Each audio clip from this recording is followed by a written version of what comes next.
Bonjour et bienvenue sur Algomius. Nous continuons sur le chapitre de la logique, toujours destiné au niveau des BTS CG, compta gestion. Nous étions en fait partis sur un ensemble de règles qui nous permettaient d'évaluer une proposition à vrai ou à faux. De là, nous avions monté des tableaux de vérité et nous avions montré que lorsque les tableaux de vérité étaient identiques, eh bien nous pouvions en fait créer une égalité entre deux propositions. Ok. Mais si jamais, en fait, une proposition ne peut pas être évaluée à vrai ou à faux. Par exemple, si je reste dans quelque chose de très vague. Disons que cet après-midi, par exemple, si jamais il pleut, j'irai faire du vélo. Si jamais il pleut, je n'irai pas faire de vélo. S'il ne pleut pas, j'irai en faire. Eh bien, vous voyez que on ne peut pas évaluer à vrai ou à faux la possibilité que j'aille faire du vélo. Ça va dépendre effectivement de la météo et de la présence ou non de pluie. Donc, il faut que je sois un petit peu plus précis sur la façon dont je vais créer ma proposition. Et c'est tout là, en fait, l'art des prédicats. L'art des prédicats, on va tenter de transformer des expressions qui, au départ, ont l'air de ne pas pouvoir être évaluées de façon sûre. Nous allons quand même essayer de restreindre, en fait, le choix de l'individu sur lequel nous portons la proposition pour essayer quand même d'arriver à quelque chose qui peut être évalué à vrai ou à faux. Ok. Alors comment nous allons nous y prendre ? Essayons déjà de commencer par un petit exemple. On va essayer de se rendre compte de ce qui se passe lorsque nous avons une règle qui ne peut pas être évaluée à vrai ou faux.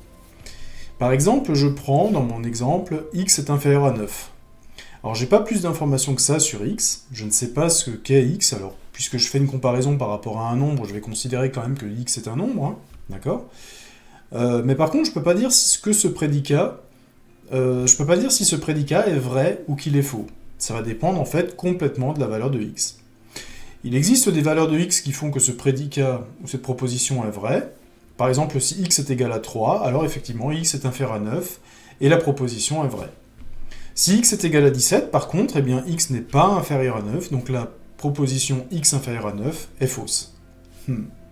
Je me retrouve dans un cas donc difficile à évaluer, puisque effectivement il y a des valeurs de x qui valident la proposition, et il y a des valeurs de x qui invalident la proposition. Je me retrouve donc en fait devant un problème où la réponse est ça dépend. Et ça dépend, c'est quelque chose un petit peu de difficile à évaluer. Alors comment est-ce que je pourrais faire ? On s'aperçoit déjà que le fait de valider ou non la proposition va dépendre grandement de la valeur de x. Est-ce qu'il n'y aurait pas une possibilité de restreindre en fait le choix de x ? Pour l'instant, je ne sais pas ce que c'est x. Est-ce que c'est un entier ? Est-ce que c'est un réel ? Est-ce que c'est une pomme ? Est-ce que c'est une poire ? J'en sais rien. Est-ce qu'il n'y aurait pas un moyen de restreindre ma connaissance de x, c'est-à-dire de le piocher en fait dans un intervalle plus petit, pour toujours invalider ou toujours valider ma proposition ? Eh bien ça, c'est quelque chose que vont nous amener les prédicats, et ça va nous amener ces précisions au travers de plusieurs choses, au travers de quantificateurs, et au travers de l'utilisation aussi d'ensembles ou d'intervalles. Ok. Alors concrètement, comment est-ce que ça fonctionne ? Pour savoir si x est inférieur à 9 est vrai ou non, je suis obligé d'avoir une connaissance de x. C'est quoi x, déjà ? Et est-ce qu'il n'y aurait pas des valeurs de x qui fait que x inférieur à 9, ce soit toujours vrai, ou x inférieur à 9, ce soit toujours faux ? Ok. Alors je peux commencer à me poser plusieurs questions. Déjà, je vais me poser des questions sur les ensembles que je connais en mathématiques. Alors je propose de faire tout simplement un petit aparté sur les ensembles en mathématiques, pour vous réexpliquer un petit peu comment ces ensembles fonctionnent. Alors, depuis que on se retrouve en fait à l'école primaire, en fait, on avait l'habitude de compter sur nos doigts et on comptait en fait en nombre entier. On comptait 1, 2, 3, 4, 5, ok ? Et donc, en fait, on se retrouvait avec des nombres. Alors, je peux les écrire peut-être un petit peu plus grands. Ouais. Alors, on avait des nombres, par exemple, 1, on avait 12, par exemple, même 21, qui étaient des nombres déjà entiers, ok, et ils étaient positifs. Alors j'inclus aussi le 0 dans cet ensemble-là, et cet ensemble en mathématiques, en fait, que je vais dessiner ici, on appelle ça en fait l'ensemble des entiers naturels, et les entiers naturels, en fait, ça se note tout simplement, alors je vais prendre un petit peu, est-ce que je peux écrire un petit peu plus gros ? Ouais. Ça se note tout simplement l'ensemble n. Ok. Ensuite, fin de l'école primaire, début collège, on a vu que les nombres positifs ne permettaient pas de résoudre tous les problèmes. Par exemple, en hiver il fait froid, j'ai des températures négatives, et j'ai besoin de nombres négatifs. Ok, donc je vais me retrouver, alors je vais juste changer de couleur, hein, je vais me retrouver avec des nombres comme par exemple moins 2, moins 17, moins 34, par exemple, et j'ai donc ajouté ces nombres-là. L'ajout de nombres négatif, entier négatif, fait que j'ai ajouté au nombre positif ces nombres-là, ces nombres négatifs. Alors, je vais essayer de ne pas faire trop grand pour pouvoir mettre tous les ensembles dont je veux vous parler. Ok, ça marche. Donc l'ensemble des entiers positifs et négatifs, on a appelé ça en fait l'ensemble Z. Voilà. L'ensemble Z, c'est l'ensemble en fait ce qu'on appelle les entiers relatifs. Entiers à la fois positifs et négatif, c'est pour ça qu'on a ce nom de entier relatif. Ok, alors il y a plusieurs autres ensembles, hein, je ne vais pas tous les donner, mais simplement ceux avec lesquels on va travailler. Je vais reprendre encore un ensemble bleu. On a aussi effectivement tous les nombres qui peuvent s'écrire. Alors on a les nombres décimaux c'est des nombres à virgule, mais c'est des nombres à virgule en fait, je dirais qui s'arrêtent, c'est-à-dire que je peux écrire en entier. 1,5 par exemple, 1,25, tout ça ce sont des nombres décimaux. Mais par exemple, 1 tiers, c'est pas un nombre décimal, puisque si je fais 1 tiers, c'est 0,333333333, et donc en fait, effectivement, le nombre ne s'arrête pas. Par contre, il y a un autre ensemble qui s'appelle l'ensemble des nombres rationnels. Alors l'ensemble des nombres rationnels, c'est tout simplement tous les nombres qui peuvent s'écrire avec un numérateur entier et un dénominateur entier. Par exemple, 2 tiers, hop, je vais faire comme ça. Ça, c'est ce qu'on appelle en fait un nombre rationnel. Si par exemple j'en mets un autre, pour qu'on ait un petit peu quelques exemples, si par exemple je mets 13 sur 11, voilà, ça c'est aussi un nombre rationnel. C'est-à-dire que c'est un nombre que je peux écrire sous forme de fraction avec un numérateur entier et un dénominateur entier. Alors si je le calcule, effectivement, je vais tomber sur des nombres à virgule en fait qui ne s'arrêtent pas. Ok. Donc ça, l'ensemble bleu, qui contient à la fois les entiers relatifs, entiers naturels, entiers relatifs, et qui ajoute donc effectivement les entiers, les nombres rationnels, et bien cet ensemble, en fait, on l'appelle l'ensemble Q. Je vais le dessiner comme ça. Voilà. On a toujours cette notion de barre ou de double barre qui spécifie en fait qu'on parle de l'ensemble, et c'est ce qui permet en mathématiques de savoir qu'on parle d'un ensemble et pas vraiment de l'ensemble n des entiers et pas de n'importe quel ensemble que l'on aurait en fait dans un exercice. Et le dernier ensemble avec lequel que je vais utiliser dans ma démonstration, alors il y en a d'autres mais j'en parlerai pas forcément, je vais le mettre en vert, et bien c'est tout simplement, on va se retrouver avec tous les nombres en fait à virgule qui s'arrêtent, qui ne s'arrêtent pas et qui ne sont pas obligés en fait de pouvoir s'écrire sous la forme d'une fraction de deux entiers. C'est par exemple, là vous avez par exemple vous avez pi, 3, 14, 1, 5, 9, et puis ensuite il y a encore des chiffres après la virgule. Vous pouvez tout imaginer, 45, virgule, voilà, des nombres à virgule qui ne s'arrêtent pas, et ainsi de suite. Tout ça, eh bien ça va se rajouter à l'ensemble des nombres rationnels, et on va appeler cet ensemble vert qui comprend ces éléments-là, en fait, l'ensemble des nombres réels. Et l'ensemble des nombres réels, on va l'appeler R. Voilà, R comme réel. Donc N entier naturel, Z entier relatif, Q l'ensemble des rationnels, et R l'ensemble des nombres réels. Alors il y en a d'autres, il y a aussi les nombres complexes par exemple, il y a les nombres décimaux dont on a parlé, mais pour l'instant, gardez juste à l'esprit en fait que ces ensembles-là, en fait, ils existent en mathématiques, c'est-à-dire que si j'utilise une expression mathématique pour dire par exemple je vais prendre un nombre réel, eh bien un nombre réel ça veut dire que je vais prendre un nombre au pif en fait dans l'ensemble vert. Vous imaginez par exemple que j'ai un gros sac, en fait j'ai tous mes nombres réels dedans, je plonge ma main dedans et je prends n'importe lequel de ces nombres réels.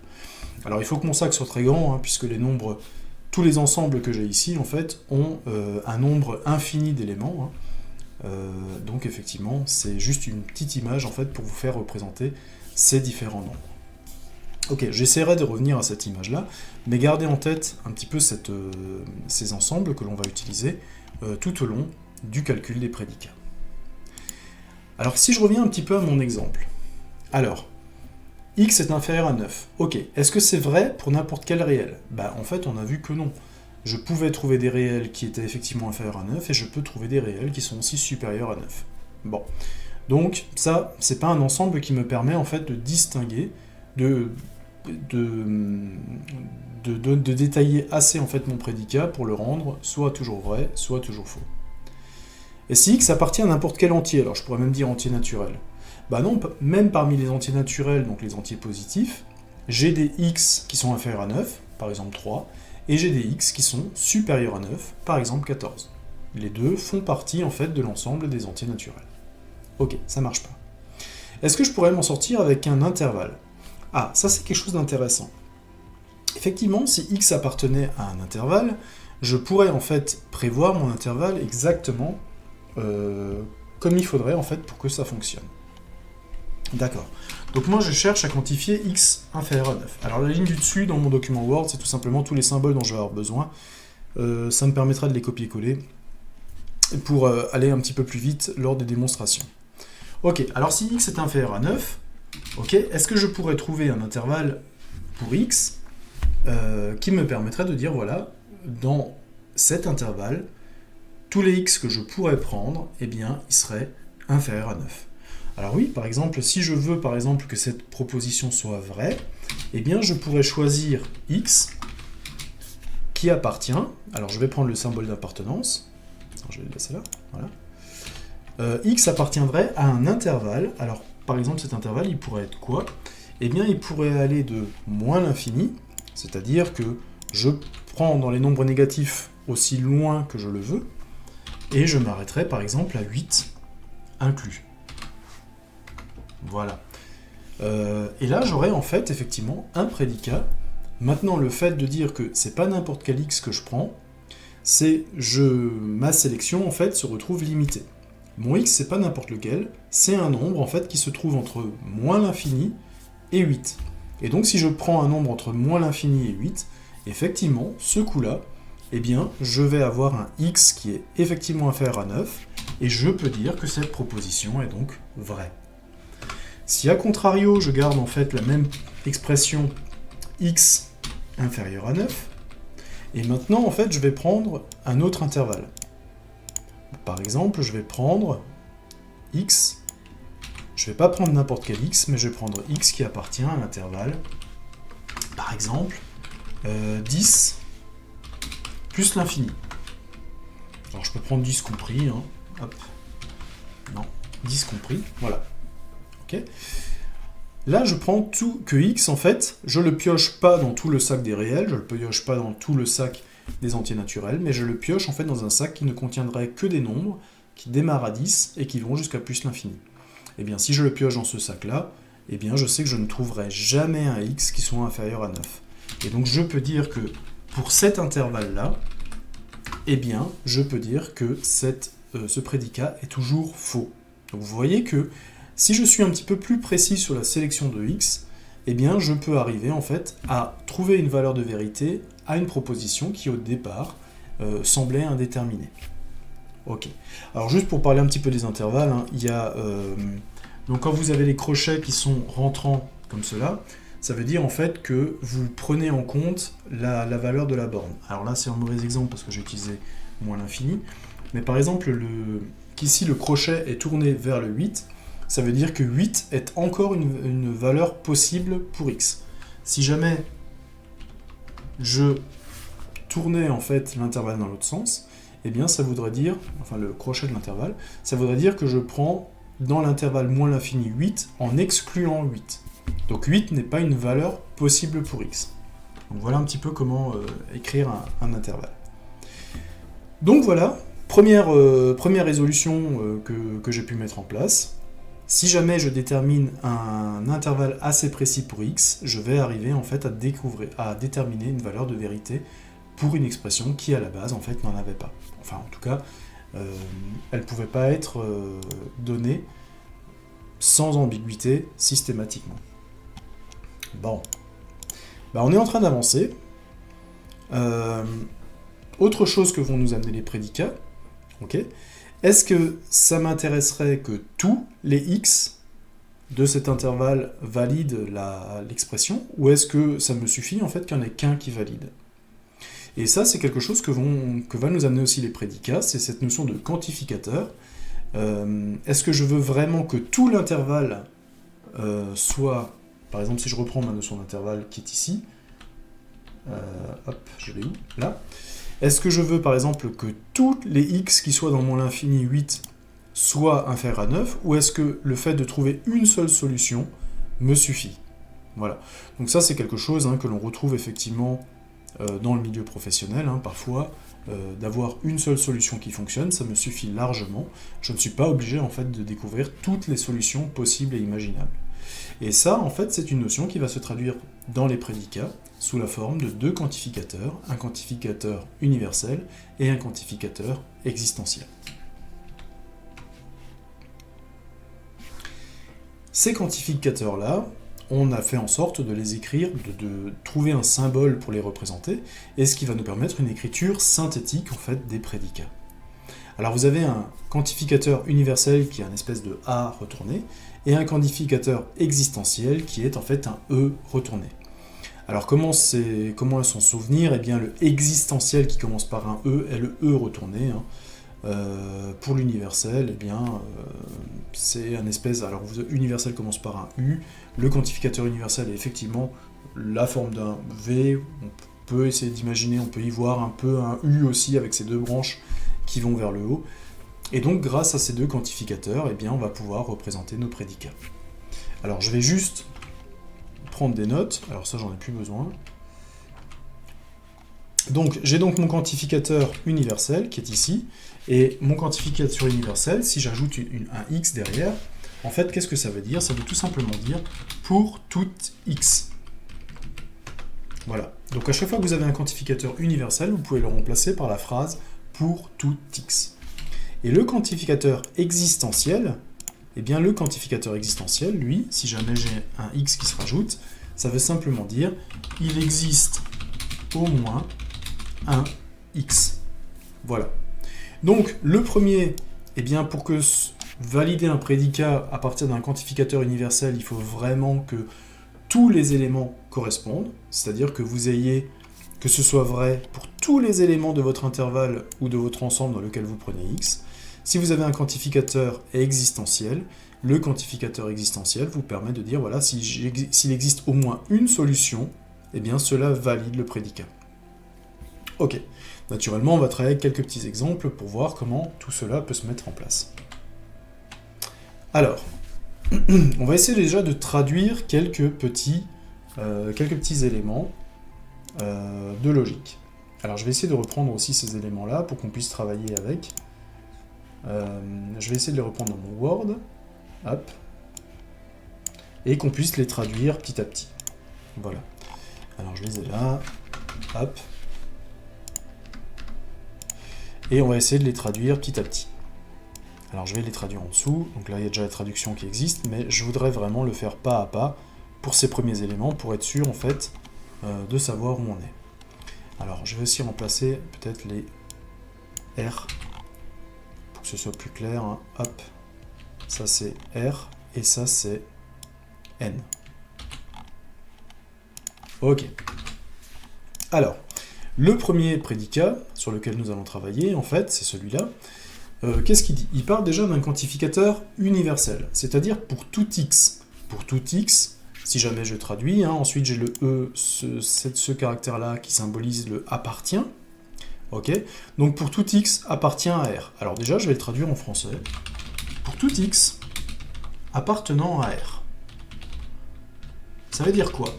Alors je peux l'écrire comme ça, pour tout x appartenant à R, ou alors je peux, si j'ai bien compris ce que c'est R, je sais que R c'est en fait l'ensemble des nombres réels, en fait je peux l'écrire beaucoup plus facilement en disant pour tout x réel. Ok. Alors ça veut dire quoi pour tout x réel? Ça veut dire que vous avez un sac par exemple dans lequel vous avez mis tous les nombres réels, et il faut que la relation fonctionne pour l'intégralité des nombres qui sont dans ce sac. Donc pour tout x réel, je veux que si je mets x au carré, eh bien je veux que ce soit supérieur à 0. Alors on va simplement réfléchir un petit peu à ce que veut dire ce prédicat. Ça veut dire en fait que si je prends n'importe quel nombre réel, que je le mets au carré, il est supérieur ou égal à 0. Alors est-ce que c'est vrai? Alors si on représente effectivement graphiquement la fonction f de x égale x au carré, vous vous rendrez compte effectivement qu'elle ne passe jamais sous l'axe des x, c'est-à-dire qu'elle n'est jamais négative. Ok, donc effectivement, un nombre que vous mettez au carré, un nombre réel que vous mettez au carré, c'est pas tout à fait vrai pour les nombres complexes, hein, mais là on est au niveau des réels, n'importe quel nombre réel que vous mettez au carré est effectivement supérieur ou égal à 0. Pourquoi le égal est important? Parce qu'en fait vous pouvez avoir 0 au carré étant 0 fois 0 égale 0. Alors si tous les nombres réels, quand je les mets au carré, sont supérieurs ou égaux à 0, ben, ça veut tout simplement dire en fait que cette proposition est vraie. Je peux donc en conclure qu'elle est vraie. Ok, ça marche. Deuxième proposition, cette fois-ci on n'a plus un quantificateur universel, on a maintenant un quantificateur existentiel. Donc, qu'est-ce que je vais mettre ici? Le quantificateur existentiel, c'est qu'il existe au moins un x. Ok, il existe au moins un x. Alors, je peux mettre appartenant à n, mais appartenant à n, ça veut dire quoi? Il existe au moins un x entier naturel. Alors, entier naturel, c'est les entiers supérieurs ou égaux à 0. Hein. Il existe au moins un x entier naturel, tel que x au carré est égal à x. Ok, ça veut dire que là, je ne suis pas obligé que tous les x entiers naturels valident la proposition. Il faut juste que j'en trouve un. Okay. Alors je m'aperçois qu'effectivement, ils ne le valident pas tous. Hein. Si je prends x égale 2, 2 au carré égale 4, 2 au carré égale 4, 4 n'est pas égal à 2. Ok. Est-ce que j'en trouve un? Bah, j'en trouve un, effectivement, puis si jamais je prends 1, si x est égal à 1, eh bien 1 au carré, ça fait 1. Et donc j'ai bien la relation x au carré est égal à 1. Donc, puisqu'on me dit, est-ce qu'il en existe au moins un? Bah oui, il en existe au moins un, j'en ai trouvé un. X est égal à 1. Donc, avec x égale à 1, je vais mettre, puisque x est égal à 1 valide x carré égale x, alors bah, je peux dire en fait tout simplement que cette proposition est vraie. Et encore une fois, maintenant, sans ambiguïté, je peux de nouveau le déterminer. C'est pas vrai pour tous les entiers, même là je ne demande pas pour tous les entiers, je veux juste en fait qu'il y en ait un. Ok, bah j'ai trouvé celui qui valide, et donc cette fois-ci, je peux dire en fait que c'est vrai. Super. Le dernier, en fait, qu'est-ce qui se passe là-dedans? Eh bien, c'est un exemple sur lequel on a déjà travaillé, on a un quantificateur universel, et en plus, ici, on a une notion d'intervalle. Ok, donc, je reprends. Le quantificateur universel, ça veut donc dire que pour tout x compris entre moins l'infini et 9, 9 exclus, hein, vu la forme de... vu le crochet en fait qui est tourné vers l'extérieur, ça veut dire 9 exclus. Pour tout x compris entre moins l'infini et 9 exclus, on a x inférieur à 9. Ok. Alors ça veut dire quoi? Ça veut dire que cette fois-ci, je prends mon x dans un sac en fait qui ne contient que des nombres qui sont compris entre moins l'infini et 9 exclus, c'est-à-dire que 9 n'est pas dans le sac. Ok. Bah effectivement, si je pioche un nombre entre moins l'infini et 9, il sera toujours plus petit que 9. Et donc, encore une fois, ça valide, ça rend en fait ma proposition à vraie. Ok, ça marche. Donc là aussi, c'est quelque chose qui sera vrai pendant toute la durée en fait du cours sur les prédicats. Si jamais vous avez du mal à comprendre en fait les symboles de quantificateurs universels, de quantificateurs existentiels, n'hésitez surtout pas en fait à les transformer en fait en français, c'est-à-dire d'en faire une phrase, hein, de les sortir de l'expression mathématique pour en faire une phrase. C'est des fois un petit peu plus facile de comprendre une fois qu'on a réorganisé les idées. Ok. Là, vous voyez en fait que les phrases en français que j'écris hein, pour les trois prédicats sont simplement la transcription, si vous voulez, en français, de l'expression mathématique. Ok. Alors, Donnez pour chacune des expressions suivantes des valeurs vraies ou fausses. Trouvez également un cas pour valider ou invalider ces différents éléments. Alors je donne encore une explication supplémentaire. Pour prouver qu'un quantificateur existentiel soit vérifié, il faut juste trouver un cas qui fonctionne. On l'a fait tout à l'heure. Si jamais ça marchait pour un seul x et que j'avais un quantificateur existentiel, ça me suffisait pour valider ma proposition. Si par contre vous êtes sur un quantificateur universel, eh bien le fait de trouver un seul cas qui n'existe pas, eh bien, vous permet d'invalider les différents éléments. Alors je vous ai mis 4 exemples sur lesquels on va s'entraîner. Moi je vais juste en résoudre 2. Je vais prendre un quantificateur existentiel et je vais prendre un quantificateur universel. Donc je vais juste prendre le premier et le dernier et on va essayer de travailler sur ces éléments-là. Hop. Je vais les récupérer dans mon petit Word où j'ai tous mes éléments. Voilà. Hop. Hop. Et hop. Je vais prendre juste le premier et le dernier. Voilà. Ok. Ça marche. Donc, premier, il me dit tout simplement... Non, je vais changer. Hop. Il existe un x qui appartient à R, tel que x au carré égale à x. Ah mince, c'est celui qu'on a résolu là-haut. Ok. Bon, celui-là on l'avait résolu. Et j'avais déjà donné toutes les explications. Ok, c'est pas grave. Je vais juste en fait travailler donc sur le deuxième. Alors là pareil, si jamais je le lis, eh bien ça veut dire comment est-ce que je le traduis, cette expression-là en fait, en langage courant pour pouvoir le résoudre. Bon, déjà il faut que je sache ce que j'ai comme quantificateur. Alors là j'ai un quantificateur universel. Le quantificateur universel se traduit par pour tout x. Ok. Pour tout x, alors pour tout x quoi? Pour tout x, il appartient à R. Ça veut dire que tous les x que j'ai, en fait, ils sont réels. Ok, pour tout x réel, repensez au sac, j'ai un sac avec tous les nombres réels. Pour tous les nombres qui sont dans ce sac, il faudrait que x au carré plus 1 inférieur à 101. Ok, alors est-ce que ça c'est vrai? Alors les x réels c'est quoi? C'est tous les entiers, c'est tous les rationnels, et c'est tous les nombres en fait qui peuvent s'écrire avec des virgules, même des virgules qui ne s'arrêtent pas, des nombres avec un nombre infini de chiffres après la virgule. Ok. Alors, pour savoir si c'est vrai ou si c'est faux, on me dit que pour tout x réel, x au carré plus 1 est inférieur à 101. Ça veut dire quoi? Ça veut dire que si je trouve une valeur de x pour laquelle c'est pas vrai, eh bien j'invalide complètement ce qu'on vient de raconter. J'ai en fait une expression qui me dit que c'est vrai pour tout x. Si j'arrive à en trouver un réel pour lequel c'est pas vrai, eh bien en fait je peux dire que cette expression est fausse. Alors est-ce qu'on en trouve un? Alors quand est-ce que x au carré plus 1 peut être supérieur à 101? En fait il suffit de prendre une grande valeur de x. Si je prends par exemple x est égal à 11,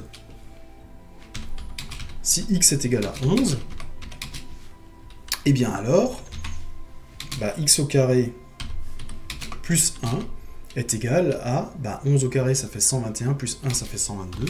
Ça fait 122, et 122 est plus grand que 101. Donc, puisqu'on me dit que pour tout réel, ça marche, moi j'ai dit, non, j'ai trouvé un réel, par exemple 11, pour lequel ça marche pas. Donc si pour un réel ça marche pas, tu peux pas me dire que pour tout réel ça marche. Et donc en fait, cette expression, eh bien elle est fausse. Voilà. Voilà comment réagir en fait lorsque l'on se retrouve face à des éléments de logique en fait, et comment est-ce que je peux déterminer qu'un prédicat est vrai ou faux. Pareil, si jamais vous êtes à l'aise avec les différents éléments des prédicats, avec les quantificateurs, vous pouvez répondre directement à la question. Si vous avez un petit peu plus de mal, n'hésitez pas en fait à traduire votre expression en français, et des fois c'est un petit peu plus clair pour arriver à la résolution. Ok. Oui, on était là. Donc ouais, c'était juste pour le... Je résume un petit peu. Pour prouver qu'un quantificateur existentiel est vrai, il suffit en fait de trouver un seul cas où ça marche. Si vous suffit d'un seul cas qui marche et vous en trouvez un, c'est bon, vous validez. Et pour prouver qu'un quantificateur universel ne soit pas vérifié, eh bien si vous trouvez juste un cas qui ne marche pas, vous pouvez invalider ce que dit un quantificateur universel. on vient de voir les deux cas. Alors, le fait en fait d'avoir les quantificateurs, on voit en fait qu'il est plus simple en fait d'avoir un cas qui valide ou un cas qui ne valide pas, plutôt que dans le cas d'un quantificateur universel, vérifier tous les cas. En plus, si je vous dis pour tout x réel, vous imaginez que si on a à tester tous les cas, bah en fait il y a une infinité de cas puisqu'il y a une infinité de nombres réels. Donc en fait je ne peux pas le faire. On va se rendre compte que des fois, eh bien, il y a une expression qui, elle nous semble pas très claire. Et pour arriver finalement à la résoudre, ce que je vais faire, c'est que je vais peut-être en trouver la négation. Alors pourquoi c'est intéressant d'en trouver la négation ? Eh bien tout simplement parce que la négation d'une expression et l'expression de laquelle on démarre, en fait, elles vont continuer à être liées. Si on se souvient bien de l'opérateur de négation que l'on avait déjà vu en logique, si j'avais par exemple une proposition A qui pouvait être vraie ou faux, eh bien la négation de A avait été une opération qui inversait simplement la valeur de vérité. Donc vrai devenait faux et faux devenait vrai. Mais vous voyez en fait qu'entre A et sa négation, eh bien il y a encore un lien. C'est-à-dire que si la négation est vraie, eh bien forcément A est faux. Si la négation est fausse, ça veut forcément dire que A est vrai.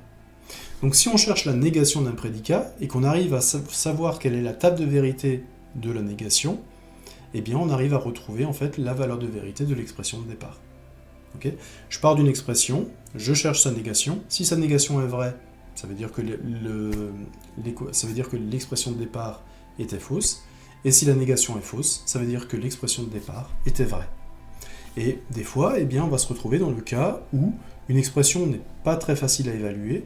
Par contre, en trouvant la négation est beaucoup plus simple à interpréter et à valoriser.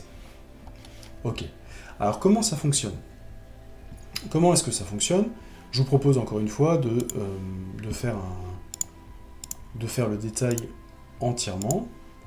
Hop. Je me suis un petit peu perdu.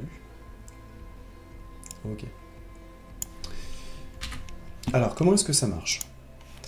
Alors, je vais me retrouver ici avec une expression qui dit « il existe un x appartenant à R ». Alors, on peut s'entraîner un petit peu à comprendre la véracité de cette expression ou non. Hein. Il existe un x appartenant à R. Donc, ça veut dire que dans mon sac des réels, je cherche un des éléments réels qui ferait que, quand je le mets au carré, en fait, il est inférieur à 0. Ok. En gros, si je l'exprime en français, est-ce qu'il y a un nombre réel qui, si je le mets au carré, est inférieur à 0 ? Alors, vous savez effectivement que ce n'est pas le cas, pas dans l'ensemble des réels. Hein. J'ai pas un élément réel, en fait, qui, mis au carré, est inférieur à 0. Bon. Donc ça, c'est faux. Ok. Alors, imaginons que c'est faux, ça on vient de le voir, mais imaginons que je veux en avoir la négation. Alors, comment est-ce que j'obtiens la négation de quelque chose ? Eh bien, je vais tout simplement mettre des parenthèses autour et utiliser mon signe de négation. Alors, je l'ai mis là-haut, là quand j'en avais besoin. Et comment je vais me débrouiller, en fait, pour avoir la négation d'une proposition ? Alors là, vous voyez que j'ai déjà, avant la virgule, un premier quantificateur. Alors, la négation d'un quantificateur, c'est très facile. Hein. Les quantificateurs existentiels deviennent des quantificateurs universels, et les quantificateurs universels deviennent des quantificateurs existentiels. Là, il existe au moins un x, quantificateur existentiel, donc il devient un quantificateur universel. Pour tout x. Pour tout x appartenant à R, ça ne change pas. Ok ? Donc je me suis occupé de la négation sur le quantificateur, et il ne faut pas que j'oublie aussi d'avoir la négation sur l'inégalité. Alors c'est quoi la négation de l'inégalité ? J'accepte il faut que x au carré soit inférieur à 0. Si je prends l'inverse de ça, la négation de ça, ça veut dire en fait que je permets à x au carré d'être supérieur ou égal à 0. Ah, je vais peut-être l'écrire par étapes. Voilà. Je vais faire une troisième étape. La négation de ça, c'est qu'effectivement, c'est que x au carré peut être supérieur ou égal à 0. Alors cette négation, elle me dit quoi ? Elle me dit, pour tout x appartenant à R, Donc, pareil, j'ai mon sac des réels. Tous les réels qui sont dedans doivent vérifier que, quand je les mets au carré, ils sont supérieurs ou égaux à 0. Bah ça c'est vrai. Je prends n'importe quel réel, je le mets au carré, il est supérieur ou égal à 0. Le égal est important, hein, parce que 0 fait partie des réels. Donc ça c'est vrai. Bah alors ça veut dire quoi? Bah ça veut dire que si ça c'est vrai, sa négation est fausse. Donc ça veut dire en fait que l'expression de départ, ça confirme bien ce qu'on pensait, que l'expression de départ, il existe un x appartient à R tel que x au carré est inférieur à 0, c'est faux. Voilà. Donc si vous prenez la négation d'une expression et que vous arrivez à en trouver sa valeur de vérité, eh bien, vous pouvez en déduire en fait la valeur de vérité de l'expression de laquelle vous êtes parti. Ok. Est-ce qu'on essaie un autre exemple, cette fois-ci, avec un quantificateur universel? Ok, pourquoi pas. On va essayer une autre expression. Voilà. Je vais chercher mon petit ensemble n. Voilà. Alors j'ai une nouvelle expression. Pour tout x appartenant à n, x au cube est différent de 27. Ok, donc ça veut dire pareil. C'est-à-dire que je prends tous les nombres appartenant à n, donc n c'est les entiers naturels, hein, donc c'est les entiers positifs supérieurs ou égal à 0. Ok, je prends mon sac avec tous les entiers positifs supérieurs ou égal à 0, et je veux que dans tout ce sac, à chaque fois que je mette tous ces nombres-là au cube, il n'y a jamais aucun cube qui est égal à 27. Ok, je vous propose, alors vous avez peut-être déjà une petite idée sur la valeur de vérité de cette expression, je vous propose en fait de la passer en négatif. Je vais prendre la négation de cette expression-là. Alors la négation de cette expression-là, qu'est-ce que ça devient? Eh bien je m'occupe déjà de mon quantificateur ici universel, donc, et je repousse la négation sur l'expression. Ok. Alors, j'ai un quantificateur universel pour tout x appartient à n qui devient effectivement un quantificateur existentiel. Il existe x appartenant à n. Voilà. La négation, elle est repoussée pour l'instant. Donc vous voyez, je me suis occupé pour l'instant du quantificateur et j'ai repoussé la négation sur l'expression. La négation de x au cube différent de 27, eh bien la négation d'une différence, c'est tout simplement une égalité. Ok. Alors. Ah non, c'était n. Oula. J'ai carrément changé d'ensemble. Oula, attention, hein, ça. Donc effectivement, il ne faut pas changer d'ensemble, il faut juste changer le quantificateur. Donc, que me donne la dernière expression? Il existe un x qui appartient à n, donc il existe un x parmi l'ensemble des entiers naturels, qui, quand je le mets au cube, me donne 27. Et ça, je me rends compte effectivement que, c'est vrai, si x est égal à 3, alors x au cube, c'est quoi? C'est x fois x fois x, c'est égal à 3 fois 3, 9, fois 3, 27. Et donc, 27. Non, 27. Et donc, effectivement, j'ai bien trouvé une valeur de x qui me valide en fait mon expression. Et là, il existe un x. Il existe au moins un x. Est-ce qu'il en existe au moins un? Bah oui, j'en ai trouvé un, x est égal à 3. Donc en fait, cette expression est vraie. Et comme cette expression est vraie, eh bien l'expression d'où je suis parti et dont j'ai trouvé la négation, eh bien cette expression-là est fausse. Voilà. S'il n'y a pas tous les x appartenant à n qui font que x au cube est différent de 27. X égale 3, eh bien ça me donne 27, donc ça invalide cette expression-là. On voit en fait vraiment le lien entre les deux expressions. Alors des fois c'est beaucoup plus simple. Pourquoi est-ce que c'est plus simple parfois d'utiliser la négation? Comme je l'ai dit tout à l'heure, quand vous avez un pour tout x, ça veut tout simplement dire que vous ne pouvez pas prouver tous les x. Par contre, quand vous en avez, il existe un x, en fait il vous suffit d'un seul pour que ça fonctionne. Donc c'est plus simple en fait de valider un quantificateur existentiel. Ok.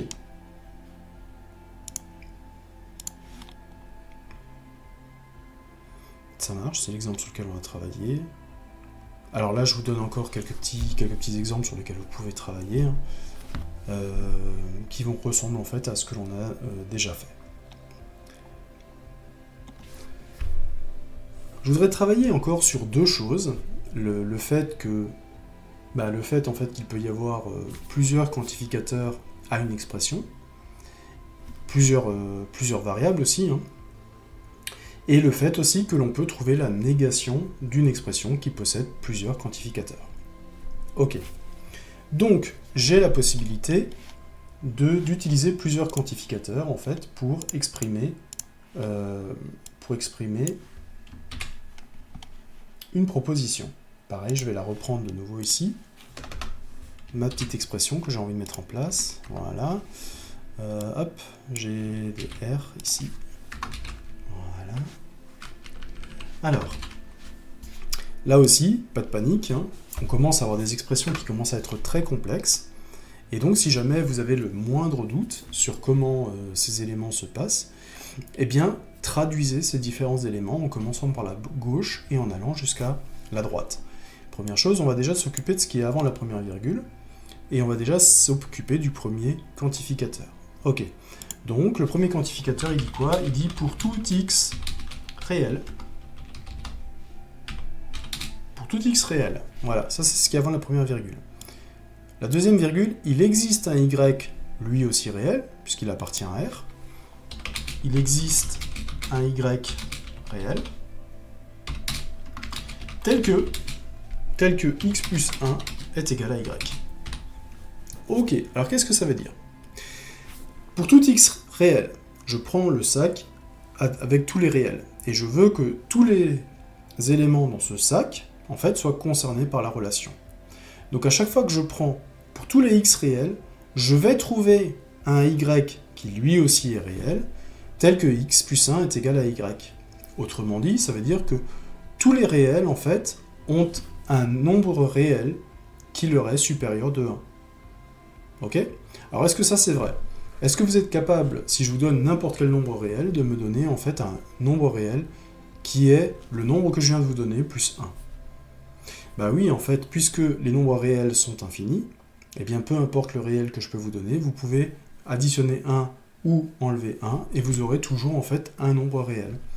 Donc ça, c'est une expression qui, effectivement, est vraie. Alors, cet exemple, je l'ai utilisé, effectivement, pour vous montrer que le sens, en fait, des quantificateurs est très important. Okay?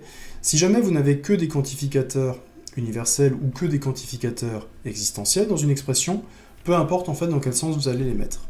Par contre, si vous mélangez quantificateurs universels et quantificateurs existentiels, comme je l'ai fait ici, eh bien, attention, le sens peut changer, en fait, le sens, justement, de votre expression. Je vais prendre, en fait, la même expression, et je vais juste, en fait, intervertir les quantificateurs. Je vais mettre ici, voilà, c'est exactement la même expression, hein, sauf que les deux quantificateurs ont été intervertis. Et le fait, en fait, d'évaluer l'expression par la gauche va faire effectivement que l'expression va avoir un autre sens. Alors je vais l'écrire encore une fois en français. Je vais d'abord m'occuper du premier quantificateur. Donc il existe un y réel, ok, tel que pour tout x réel, donc je m'occupe du deuxième quantificateur, x plus 1 est égal à y. Alors, on pourrait croire en fait c'est la même chose, hein, puisque les mêmes éléments sont là. Pourtant, regardez, la notion de priorité des quantificateurs fait que cette phrase, elle est différente. Il existe un y réel, c'est-à-dire que je prends parmi les réels un y, un seul nombre. Je pioche une seule fois dans le sac et je ressors un nombre y réel. Tel que pour tout x réel, ça veut dire que pour tous les x qui appartiennent au réel, x plus 1 est égal à ce y que j'ai tiré. Ça veut dire en fait que vous prenez tous les nombres réels, vous faites plus 1 à chacun de ces nombres et vous obtenez le même nombre. Alors ça, évidemment, c'est faux. Hein. Vous n'avez pas un nombre qui est en fait n'importe quel nombre réel plus 1. Okay, donc vous voyez que ça peut paraître un peu subtil, hein, dans l'énoncé, mais en fait, il y a une grande différence entre les deux prédicats que nous venons de montrer. Parce que ce second prédicat, lui, effectivement, il est faux. J'ai pas un seul nombre, y, qui fait que pour tous les réels que je prendrai et auxquels j'ajouterai 1, j'obtiendrai ce nombre y. Ce nombre y, en fait, il n'existe pas. Voilà. Donc là, il faut faire très attention, en fait, à la direction, au sens que vous allez utiliser.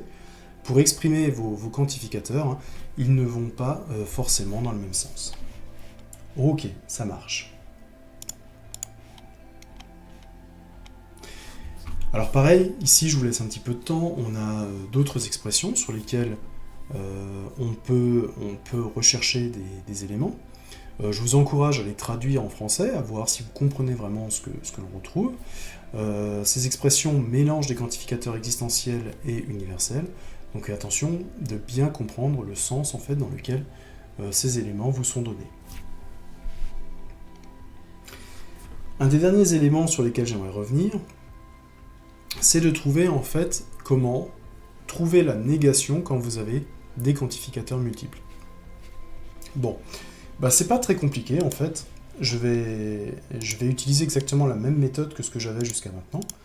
C'est-à-dire que je vais pas changer ma façon de faire, hein, parce que j'ai des quantificateurs multiples. Je vais simplement prendre une expression avec des quantificateurs multiples, par exemple celle-ci. Alors je vais chercher mon n pour que ce soit correct. Hop. Et hop. Alors, cette expression, elle me dit quoi? Elle me dit pour tout x appartenant à n, il existe un y appartenant à n, tel que y égale racine de x. Je le traduis en français. Pour tout x appartenant à n, il existe un y appartenant à n, tel que y égale racine de x. Ok. Alors est-ce que ça c'est vrai? Ça veut dire que je prends x parmi tous les entiers naturels, donc tous les entiers supérieurs ou égaux à 0. 0, 1, 2, 3, 4, 5, 6, 7, 8, 9. Ok. J'en prends la racine carrée de ce nombre-là, et à chaque fois, il existe un entier qui équivaut à ce résultat. En gros, je peux dire ça, voilà, je prends la racine carrée de n'importe quel nombre entier, et j'obtiens toujours un entier. Ça, en fait, c'est faux. Hein. Si je prends par exemple la racine de 2 ou la racine de 3, je vais me rendre compte effectivement qu'on n'est pas du tout sur un entier. Donc cette expression, elle est fausse. Ok. Alors comment est-ce que je peux en prendre la négation? Je vais chercher mon symbole de négation, voilà, et je vais essayer de voir comment je peux en trouver la négation. Et en fait, je vais faire, comme je l'ai fait tout à l'heure, je vais prendre mon expression de gauche à droite, et je vais systématiquement changer la valeur des quantificateurs, et quand j'arrive à l'expression, en fait, changer la valeur de l'expression. Ok. Alors, je m'occupe déjà du premier quantificateur. Okay. Donc je reprends mon expression, je repousse ma négation sur le deuxième quantificateur, et le temps que je m'occupe du premier. Alors le premier quantificateur, c'est pour tout x appartient à n. Alors je l'ai dit tout à l'heure, hein, les quantificateurs existentiels deviennent, des quantificateurs universels deviennent des quantificateurs existentiels. Il existe x appartenant à n. Ok. J'ai encore la négation de cette partie à prendre. Maintenant, je vais m'occuper du deuxième quantificateur. Alors là, j'ai un quantificateur, je repousse la négation, et je m'occupe du deuxième quantificateur. Cette fois-ci, j'ai un quantificateur existentiel. Quantificateur existentiel devient un quantificateur universel. Voilà. Pour tout x appartenant à n, il existe un x qui appartient à n, tel que pour tout y appartenant à n. Voilà. Et j'ai encore, en fait, la négation de mon expression à gérer. Donc là, j'ai une égalité, il faut que j'ai une égalité. Et donc, effectivement, ici, je vais reprendre la négation d'une égalité. Tout simplement, c'est une différence. Hein. Je vais le noter comme ça. Hop. Voilà. Et je vais traduire mon expression. Alors, je peux l'écrire en français. Hein. Il existe au moins un x entier naturel. Ok, tel que pour toute y entier naturel, c'est mon deuxième quantificateur, y est différent de racine de x. Ok, on va essayer de comprendre la valeur de vérité de cette expression. Il existe au moins un x entier naturel, tel que pour tout y entier naturel, y est différent de x. Donc en fait, je vais chercher un x qui fait que si je prends la racine de x, et ce sera différent de tous les entiers qu'on me propose. Bah, si je prends x est égal à 2, par exemple, x est égal à 2, racine de 2 me donnera pas un entier naturel. Et donc, effectivement, cette expression est vraie. Il existe au moins x un entier naturel, mais il en existe plusieurs, tels que pour tout y entier naturel, en fait, j'arrive pas sur un entier. Et puisque cette expression-là est vraie, ça veut dire effectivement que l'expression de départ dont j'ai pris la négation, elle était fausse. Voilà. Donc en fait, trouver la négation lorsque vous avez des quantificateurs multiples, en fait, ça ne change absolument rien par rapport à ce qu'on avait dit. Vous faites la négation du premier quantificateur, puis du deuxième. S'il y en a 3, 4, bah vous continuez. Et puis ensuite, vous faites la négation de la dernière expression. Voilà. Pareil, si vous voulez vous entraîner, il y a une petite liste d'éléments. Donc pareil, hein, c'est simplement quelques petites inspirations pour vous permettre de voir si vous maîtrisez ces différents éléments. Essayez de trouver la négation de ces différents éléments. Vous commencez toujours par la gauche, négation du premier quantificateur, puis du deuxième, puis du troisième, s'il y en a un quatrième, cinquième, et enfin négation de l'expression. Ok. J'aimerais travailler sur un dernier petit problème. On a souvent traduit en fait des éléments mathématiques en éléments, qu'est-ce que je veux dire, je dirais plutôt en français si vous voulez. Par contre, on fait rarement le chemin dans l'autre sens. Et là, je vous propose en fait de terminer cette explication en essayant de voir si on arriverait en fait à faire le chemin inverse. Alors là, je vous ai proposé quelques petites phrases, et je voudrais en fait qu'on essaie de voir si on arrive ces phrases en français en fait à les écrire sous forme de propositions. Ok. Alors je vous propose de prendre la première. Il existe un entier naturel inférieur ou égal à tout entier naturel. Ok, je reformule cette phrase. Il existe un entier naturel, donc entier naturel c'est positif supérieur ou égal à 0, qui est en fait plus petit que tous les autres. Ok, on va essayer de le traduire. Comment est-ce que je le traduis? Donc il existe un entier naturel. Alors, il existe, facile, hein, je vais déjà prendre en fait, il existe un entier naturel, quantificateur existentiel, il existe x qui appartient à n, ok, qui est inférieur ou égal à tous les autres. Donc x, c'est l'entier que je suppose inférieur à tous les autres. Tous les autres, il faut que je leur donne aussi un nom. Cette fois-ci, c'est tous les autres, c'est tous les y qui appartiennent à n. Ok, il existe un n, il existe un x appartenant à n, tel que tous les y appartenant à n soient en fait plus grands que ce x. Alors inférieur ou égal, pardon. Inférieur ou égal. Ok. Alors ça, est-ce que c'est vrai? On pourrait chercher la valeur de vérité. Est-ce qu'il existe bien un nombre entier naturel, donc entier supérieur ou égal à 0, qui soit plus petit que tous les autres? Alors effectivement, 0, bah, x est égal à 0, fonctionne. Hein. C'est vrai, ça c'est vrai, car je vais mettre en fait tout simplement vrai si, parce que si x est égal à 0, qu'est-ce que ça veut dire? Eh bien 0 est inférieur à tous les entiers naturels, et comme ce qui est important ici, c'est vraiment que j'ai inférieur ou égal, hein, ça veut dire que 0 est aussi inférieur ou égal à lui-même. Et donc il est effectivement inférieur ou égal à tous les entiers naturels. Ok, ça marche. Deuxième expression, il existe un entier naturel supérieur ou égal à tous les entiers naturels. Ok, alors là j'ai pas beaucoup de travail à faire, hein, je vais tout simplement prendre cette expression.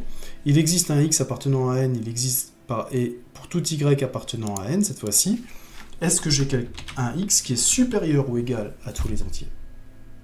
Ben, en fait, on va s'apercevoir que cette fois-ci, en fait, c'est pas tout à fait la même réponse qu'au premier. Est-ce que j'arrive à trouver un nombre où tous les autres nombres, en fait, sont plus petits? Alors là, tout simplement, ce que je cherchais dans le premier exemple, c'était une borne minimum, et là, je cherche en fait une borne maximum. Est-ce que j'arrive à trouver une borne maximum pour l'entier n des entiers naturels? Ben effectivement, non, malheureusement. Pourquoi? Parce qu'en fait, l'ensemble des entiers naturels, en fait, est un ensemble infini. J'ai une infinité d'éléments dans mon sac d'entiers naturels, et il n'y en a pas un qui est plus grand que tous les autres. Si vous me donnez, par exemple, ce qui, selon vous, est le plus gros entier naturel, bah moi il me suffit de faire +1 et j'en trouve un plus grand. Et on peut continuer comme ça indéfiniment. Donc il n'y a malheureusement pas de borne maximum lorsque l'on parle des entiers naturels. Ok, ça marche. On a encore deux expressions que j'aimerais évaluer. Alors, toute somme de deux nombres réels a pour carré la somme des carrés de ces deux nombres. Ok. Toute somme de deux nombres réels a pour carré la somme... Ok, d'accord. Ça veut dire que si ça marche toujours, ça veut dire effectivement que... Ça veut dire que je prends deux nombres réels, n'importe lesquels. Ok. Deux nombres réels a pour carré la somme des carrés de ces... J'additionne ces deux nombres que je prends au hasard, je les mets au carré, et ça doit être égal au carré, ou à la somme des carrés des deux nombres. Ok. Donc ça veut dire tout simplement que je prends n'importe quelle combinaison de deux nombres. Ok. Qu'est-ce que ça veut dire? Alors cette fois-ci, je suis dans les réels, hein, je ne suis pas dans les entiers. Donc ça veut dire que je prends, pour tout x appartenant à R, j'ai un R quelque part, voilà. Donc ça veut dire que je prends n'importe quel nombre qui appartient à R. N'importe quel x réel. Ok. Deuxième chose, je prends n'importe quel y réel. Ok. J'ai deux sacs, un sac avec tous les réels, j'en pioche un, je pense que tous les éléments qui sont dans le premier sac et tous les éléments qui sont dans le deuxième sac, peu importe, doivent vérifier la relation suivante. Toute somme de deux nombres réels a pour carré, ça veut dire que si je prends x plus y, il y a pas mal d'éléments dans cette phrase, hein, et que je les mets au carré, la somme des carrés des deux nombres égale x au carré plus y au carré. Ok. Alors ça déjà, mathématiquement, ça a l'air déjà mal parti. Effectivement, on n'est pas du tout dans une relation mathématique là-dedans. Ok. Alors comment je le prouve? Est-ce que ça c'est vrai ou c'est faux? Ben, en fait, s'il me dit que ça marche pour tout x et pour tout y, il suffit en fait que je cherche une combinaison de x et y pour lesquelles ça marche pas, et en fait, j'aurai absolument aucun problème pour dire que c'est faux. Alors par exemple, je vais prendre x est égal à 2, je vais le marquer en dessous. Je vais prendre en fait x est égal à 2 et y est égal à 4. Pourquoi pas? Ok. Du coup, bah, x plus 2, je vais prendre la partie de gauche. X plus y, le tout au carré, ça donne quoi? Bah, ça me donne x plus y, c'est 2 plus 4, ça fait 6. 6 au carré, ça fait 36. Ok, ça c'est pour la partie de gauche. Pour la partie de droite, j'ai quoi? J'ai x au carré plus y au carré. Alors c'est quoi? X au carré, ben, c'est 2 fois 2, 4. Plus y, c'est 4 fois 4, 16. Et c'est égal à 20. Ok. Donc, bah, là je suis arrivé à montrer que pour x, on a une propriété, pardon, on a une proposition qui vous dit ça marche pour tous les x et pour tous les y. Bah, la preuve que non. La première que j'ai essayée, déjà, elle ne marche pas. Donc, j'ai trouvé un cas qui ne marche pas, donc on ne peut pas dire que ça marche dans tous les cas. Et donc, je peux dire effectivement que cette proposition, elle est fausse. C'est faux. Ça ne marche pas. Dernière expression, il existe un entier naturel qui est diviseur de tous les entiers naturels. Alors, soit vous arrivez déjà à trouver la table de la valeur de vérité par la phrase, hein, il n'y a pas de souci. Là, je vous demanderai juste, effectivement, d'arriver à sortir la proposition qui est liée à cette phrase. Donc, il existe un entier naturel. Alors, il existe un entier naturel. Voilà. Il existe donc un x qui appartient à n, qui est diviseur de tous les entiers naturels. Ok. Donc, là, j'en ai pris un en particulier. Maintenant, il faut que je prenne tous les entiers naturels qui existent. Ok.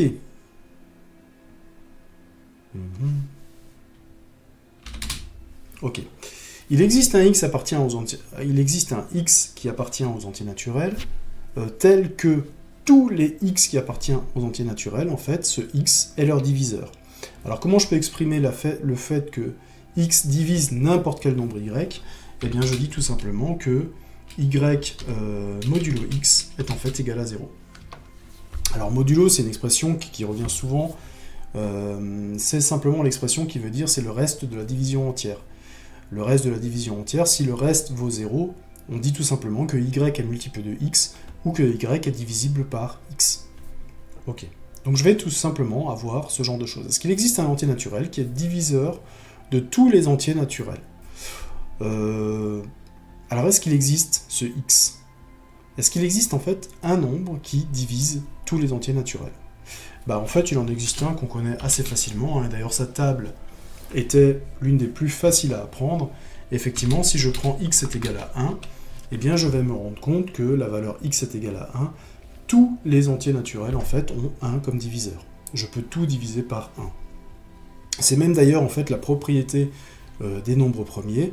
On dit en fait qu'un nombre premier est un nombre qui n'est divisible que par lui-même et par 1. Ok? Donc ça veut dire effectivement que tous les nombres entiers sont divisibles par 1. Ok. Petite parenthèse, parmi les nombres entiers, les nombres premiers, 1 n'est pas un nombre premier puisqu'il n'est pas divisible par deux valeurs. 1 est divisible par 1 et par lui-même, mais lui-même c'est 1 aussi. Donc en fait il n'est pas divisible par deux diviseurs, et donc il ne répond pas à la propriété des nombres premiers. Voilà. Donc puisqu'on x est égal à 1, ça marche, je peux dire que effectivement cette proposition est vraie. Ok. Ça marche. Donc, un petit passage par les prédicats pour conclure ce chapitre sur la logique. Donc, les prédicats, ça sert à quoi? Si je devais résumer, ça va nous permettre tout simplement de transformer en proposition une expression qui, à la base, en fait, n'est potentiellement pas évaluable à vrai ou à faux. C'est une expression, en fait, où on dit « ça dépend ». Ça marche pas toujours, mais il y a des cas où ça marche. Eh bien, tout simplement, les prédicats nous proposent d'avoir des informations supplémentaires en fait sur les individus que l'on teste. C'est-à-dire, en fait, tout simplement que je prends pas tous les x, mais je prends par exemple tous les x entiers naturels. Je prends pas tous les x, mais je prends que les entiers x réels. Je prends pas tous les x, je les prends simplement sur un intervalle. Et encore, je veux même pas que ça marche pour tous les x, je veux que ça marche pour un seul au moins. Je voudrais au moins avoir une solution. Et le fait de regrouper en fait toutes ces propositions va nous permettre justement de nouveau composer des propositions. On va amener un élément supplémentaire sur la sélection des individus que l'on veut évaluer.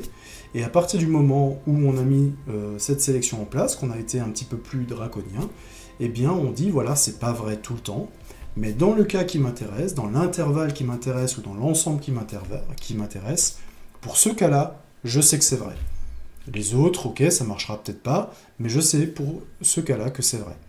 Alors ça, c'est une problématique qu'on retrouve assez souvent en entreprise. C'est-à-dire que vous pouvez avoir, par exemple, des processus qui ne fonctionnent pas systématiquement, mais qui fonctionnent en fait pour les cas que vous gérez.